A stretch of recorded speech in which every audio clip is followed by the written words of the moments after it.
What's up, everybody? Hey, Tom Laird here, host of the Advice from a Call Center Geek podcast and founder of Expivia. For exceptional contact center outsourcing, trust Expivia. We're fully AI-driven, as all of you know, and can handle voice, email, chat, and all of your digital channels. Our 600-seat USA contact center is expert in healthcare, financial services, insurance, tech support, retail, and more. Experts on the NICE CX1 platform, we ensure seamless customer experiences. DM me or visit expiviausa.com for more. This is Advice from a Call Center Geek, a weekly podcast with a focus on all things call center. We'll cover it all from call center operations, hiring, culture, technology, and education. We're here to give you actionable items to improve the quality of yours and your customers' experience. This is an evolving industry with creative minds and ambitious people like this guy. Not only is his passion call center operations, but he's our host. He's the CEO of Expivia Interaction Marketing Group and the Call Center Geek himself, Tom Laird. What's up, everybody? Welcome to another episode of Advice from a Call Center Geek, the Call Center Contact Center podcast. We try to give you some actionable items to take back in your contact center, improve the overall quality, improve the agent experience, hopefully improve your customer experience as well.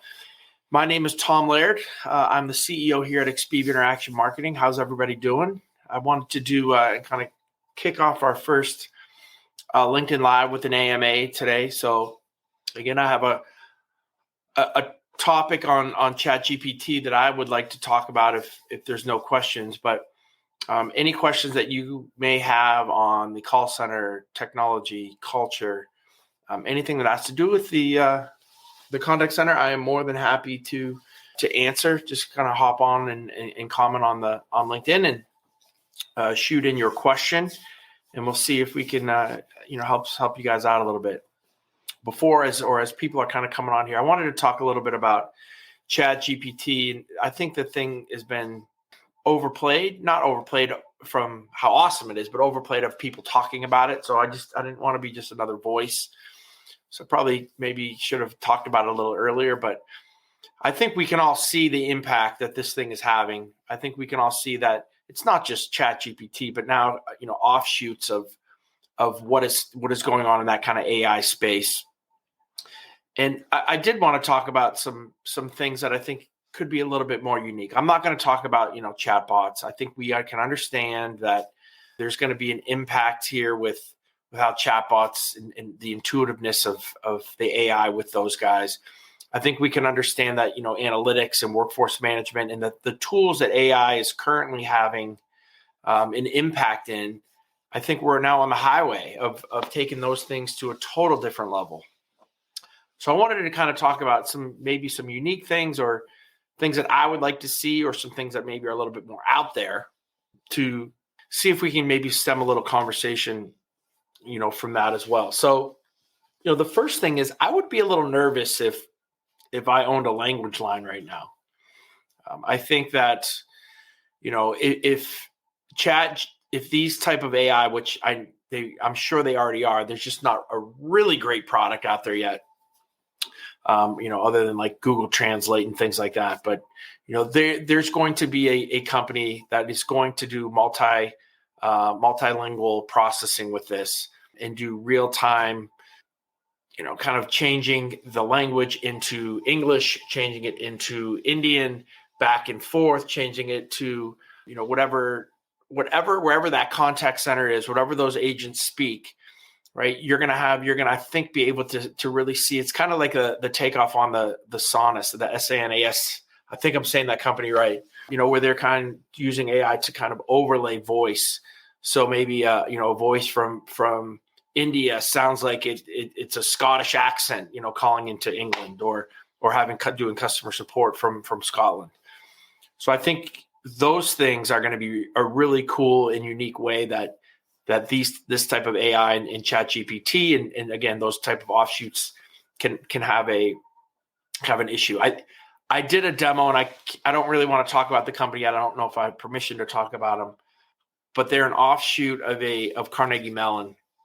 And what they have kind of come up with is a way to use voice to show, I guess, kind of human characteristics. And they're actually going to come on the podcast. So I'm really excited to have them on in the next couple of weeks and months.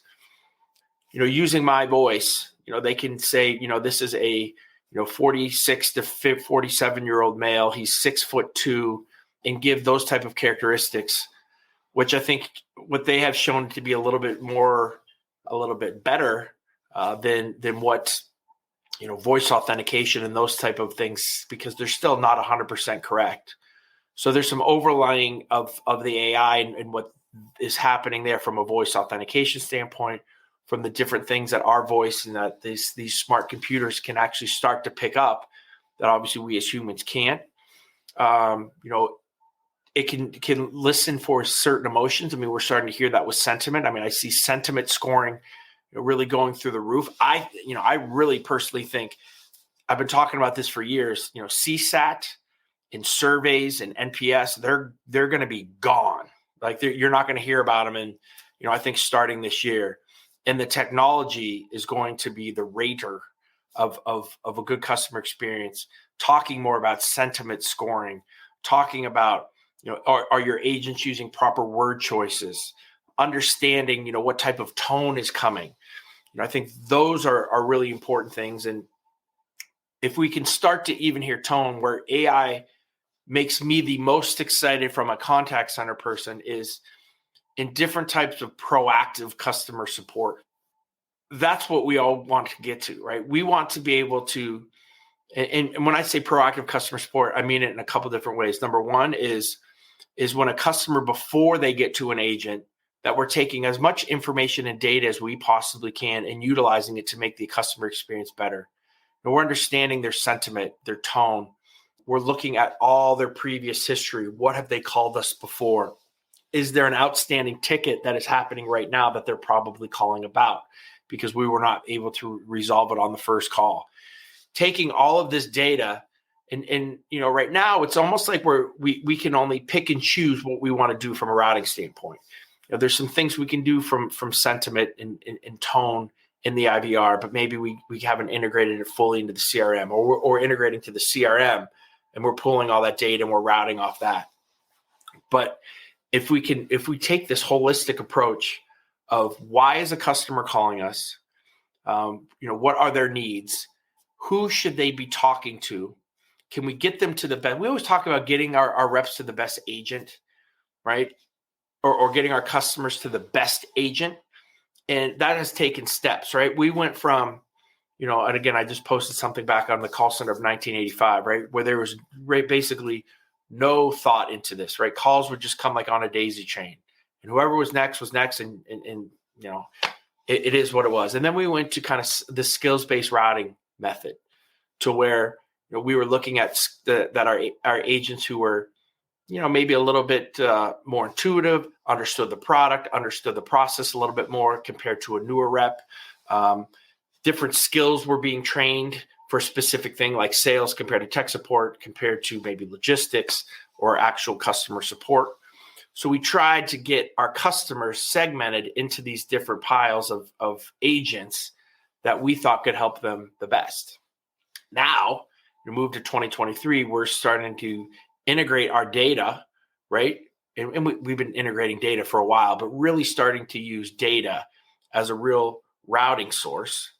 And now taking the next step with AI and being able to figure out things that a human being can't do on their own. Again, with tone, with how people are talking, with looking at the actual sentiment of that customer, tying it in with all that data, and really giving a cool customer experience, when it comes to getting that rep to the right agent, right? So maybe it's the agent that they talk to last, right? And we could do that now. Maybe it's getting them to, we're noticing from their tone that they're, maybe from New York City, maybe that's a bad stereotype, and they can speak really quick. So we want to match them up. In Contact talked about this the last, maybe it was 2 interactions ago that they had live. So say it was 2018, 2019, talked about predictive behavior routing, right? So basically where we would take somebody's personality, understand their profiles of their personality, route them to an agent that had that same type of personality. And I think now we're starting to see that kind of on steroids with some of the things that are going to happen, from all this kind of AI revolution. we don't talk about augmented reality or virtual reality, but I think that there's a lot of things that this is going to have and be able to kind of ramp that process up very, very quickly. Maybe even a little bit more augmented reality than from a virtual reality standpoint. But with the computing processing that's happening right now, with all of the kind of the unique and cool things that are happening from this AI standpoint, that's the next I think natural bridge, right, to get us into something that, and I'm not talking about like metaverse, like walking around like I was kind of talking about, but being able to utilize AI and this processing power. We talked about 5G and kind of maybe the real impact of what that will have as well. So from a customer experience standpoint, I can actually show you things, right, and show you what's broken. I think that those are some of the things that you'll start to see. Obviously, agent assist, anything that has to do with transcription and with data that a customer and agent are talking to. We are tracking now all of that and have been tracking it really well. But now with AI, we're starting to make better insights into how to utilize that data, right? Do we prompt for a cross sell? Do we prompt for an upsell? Is this the KMS? Now that's kind of how agent assist now, right? Is this the KMS article that maybe we want to read or send to the customer? But now I think, you're going to start to get even more intuitive to the actual fixes of what can happen, and think about how quickly those calls can now happen instead of like maybe reading or say, hey, let me email you this document, to really have the exact fix for every single product in a full catalog or and a ton of SKUs, right? SKUs. I think it is something that will be extremely exciting as well. So again, there's a lot here. There's a lot to unpack. We have no idea how this is going to, impact things that we haven't thought about. I've been thinking constantly about, again, the NFT space, the blockchain space, super interested in that kind of stuff. And I think you're starting to see a little bit of a comeback with some of the crypto stuff settling down a little. NFT prices have kind of gone back up a little bit. Crypto has gone back up a little bit. And I think you're starting to see a lot of those kind of use cases that were just money grabs getting out of the space. And now there's some really cool projects from gaming to, retail to art that are starting to really come back into the space. And it'll be very interesting to see. There is a project that I own, Alethea. I can't think of the name. Alethea, I believe is what it is. And they were starting to do this before. Basically, you would train an NFT, right, to speak, and they had an AI engine behind it. You could train this thing to become your personal assistant. And I think now when you see like a ChatGPT, that virtual avatar on your computer. Now we're going to get to the point. I think we're going to have robots, right? But for right now, to have that virtual avatar. Remember Word had that painful, it was the, oh my God, the paperclip that would always like pop up and like give you suggestions, right? And everybody hated it, so they kind of got rid of it. But I think you're going to see like an actual intuitive, awesome, assistant that's going to be integrated into all of your data sources, from your email to your calendar to all of the work that you've done in Word, and understand really your holistic working and outside of work approach, and be able to talk to you. And then you be able to talk to it like a ChatGPT, like we're typing in right now and asking questions and having it come up with specific things. I mean, that's basically, the kind of the chatbot of, I don't want to say tomorrow, maybe today.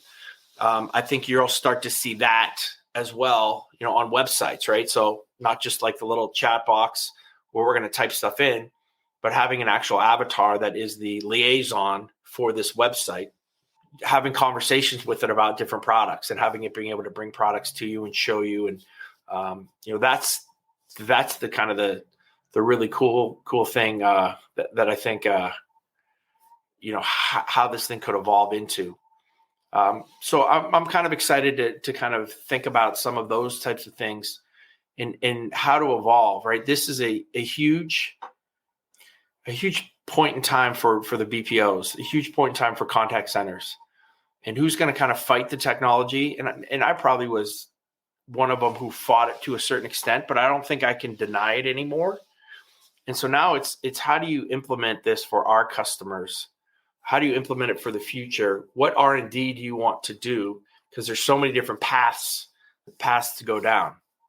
What do you want to be good at? I think is the question. And there's a lot of roll of the dice with this of where contact centers are, where they're going to, who's fighting it, who's not fighting it. And then again, from a strategic standpoint, what do we want to invest in from a technology standpoint to stay relevant, right? Because this is an opportunity. Some people think it's the scariest thing ever for a contact center outsourcer, but I think it's a huge opportunity to really revolutionize what we do as a business, what we do as an industry, to become relevant or stay relevant in this time. There's so many things that I think human beings will still need to have their touch on. I mean, I can really see now. I talked about this on LinkedIn, where if you have a verified human thought, right? It's not from a chatbot or a ChatGPT that that gets some kind of check mark, right? Like, we might be getting to that point, and I think you're going to see that with customer support as well, where there's going to be companies that are going to say, "Listen, we are staying with the human being. We understand it's going to cost a little bit more, but these human beings now are going to have to be extremely high-end associates, give extremely well thought out high-end customer support." And I like that. I think that helps the industry a ton. And, to have kind of individuals or companies that are basically vouching for that and saying, "Hey, we have human customer support. Like, come to us." I think that, there is a use case for both of these from kind of the technology side and here. And I think that this thing has come faster than I thought it was going to. There's people out there like Chris Crosby. He's kind of been warning everybody about this, and maybe I've had my head in the sand, but I think that there's a lot to this that is coming extremely fast, and it's exciting and scary kind of all at the same time. And I think everybody's trying to figure out, again, how to utilize this stuff. But I think it's pretty cool. And I think the use cases, if we can become good at it, so if my company can be really good at it, we become an asset for companies that aren't good at it or haven't really thought this stuff through. So that's kind of where, my thought process is how do we think this through? How do we get good at this stuff? Where do we find the use cases for it? And then, I think we stay relevant in that. So I don't know. That's kind of my ramble on the whole ChatGPT thing and where technology is moving. It's funny. I just did, I think in December or maybe in November, I did a, technology, like things I think are going to happen in 2023. And I probably have to go redo that whole thing because it's not progressive enough. I think I was almost too conservative, and I thought I went pretty far out on a limb. So kind of interesting. So, all right, guys, that's kind of what I got for you. Appreciate it. Hopefully that provides at least some insight. All I'm trying to do, I think, with this episode is get you to think a little bit, because I know I surely am every single night about this stuff. I'll talk to you guys next week.